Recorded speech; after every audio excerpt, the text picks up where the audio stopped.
जो भी हमारी माताएं बहनाएं भगवान के दरबार में नृत्य करती हैं उनको क्या कहते हैं? उनको कहते हैं गोपी। गोपी। गौ माने इंद्रियां और पी माने भजन करना। जो अपने इंद्रियाओं को भगवान के चरणों में जैसे कि देवर को ब्याह हुए तो कैसे ठमक ठमक के नाचे। पूछो मत महाराज, सब आंगन तोड़े देते हैं। और कच कच होती हैं जो मेरे कन्हैया के दरबार में बड़ी शर्माती हैं। लेकिन जो भी मेरे श्याम सुंदर के दरबार में नृत्य करती हैं उन्हें कहते गोपी। जो अपनी इंद्रियाओं को मेरे कन्हैया के चरणों में समर्पित करती हैं। बोली बाकी भी हरिलाल की। अब सभी कथा की तरफ ध्यान दें, उसके बाद फिर बड़े सुंदर भजन होंगे। सभी सौनक ऋषियों ने सूत जी महाराज से कुछ प्रश्न किया। कहने लगे, हे प्रभु आप इतिहास के जानकार हो, पुराणों के ज्ञाता हो, इसलिए आज हमको आपसे कुछ पूछने का मन करता है। क्या? पूछिए। बोले आज आपसे प्रभु एक नहीं बल्कि 6 प्रश्न करने हैं। कौन कौन से? पहला प्रश्न ये है कि मानव के लिए परम धर्म क्या है? मानव के लिए परम धर्म क्या है? परिक्रमा लगाना धर्म है या प्रातः 4 बजे उठकर के स्नान करना धर्म है? आखिर धर्म की परिभाषा क्या है? दूसरा प्रश्न हमारा ये है प्रभु कि जब हम मंदिर में जाते हैं, पूजा करते हैं, तो हमें बड़ी विचित्र बात लगती है। कौन सी? कोई कहते शंकर जी श्रेष्ठ है, कोई कहते दुर्गा माँ सबसे ऊंची है, कोई कहते भोले बाबा सबसे ऊंचे। आखिर में कौन से देवता सबसे बड़े हैं? तीसरा हमारा प्रश्न यह है प्रभु कि वेद में परमात्मा का नाम है अजन्मा। भगवान को वेद में कहते हैं अजन्मा, जो कभी जन्म नहीं लेता है, जिसका नाम है अजन्मा। फिर वो दशरथ का बेटा राम कैसे बना? देवकी वसुदेव का पुत्र कृष्ण कैसे बना? चौथा प्रश्न है प्रभु भगवान के अवतार कितने हैं? कोई कहते हैं 10 अवतार हैं, कोई कहते 24 अवतार हैं। आखिर कितने अवतार हैं? पांचवा प्रश्न ये है कि जो वक्ता वो श्रेष्ठ है, जो छोटी सी छोटी बात को बड़ी बनाकर बोले वो उत्तम है, या जो सूक्ष्म रूप में बना करके बोले वो उत्तम है।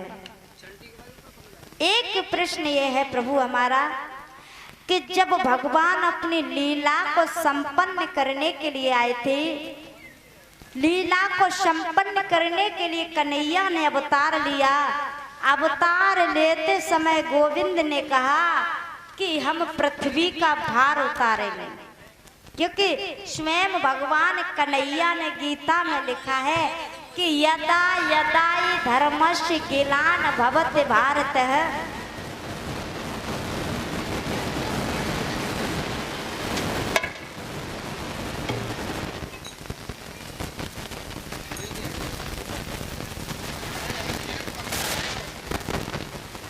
हेलो,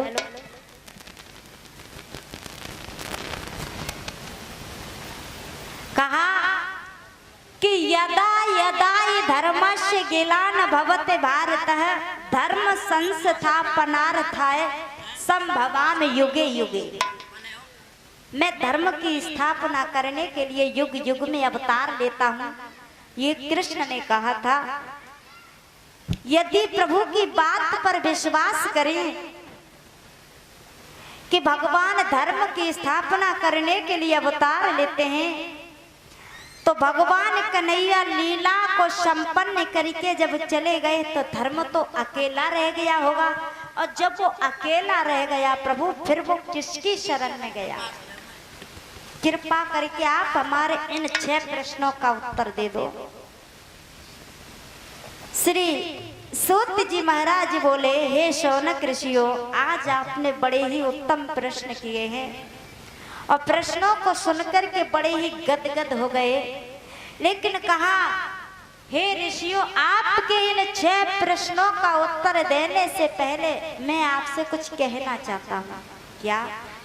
आपको कुछ बताना चाहता हूँ। क्या? कहने लगे, हे ऋषियों, आपके प्रश्नों का उत्तर देने से पहले मैं सबसे पहले आचार्य सुखदेव के चरणों में प्रणाम करना चाहता हूँ।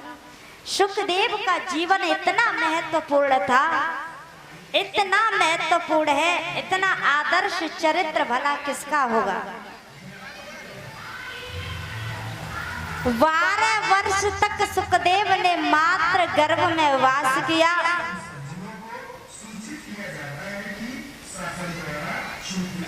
हाँ, सुन लो पहले।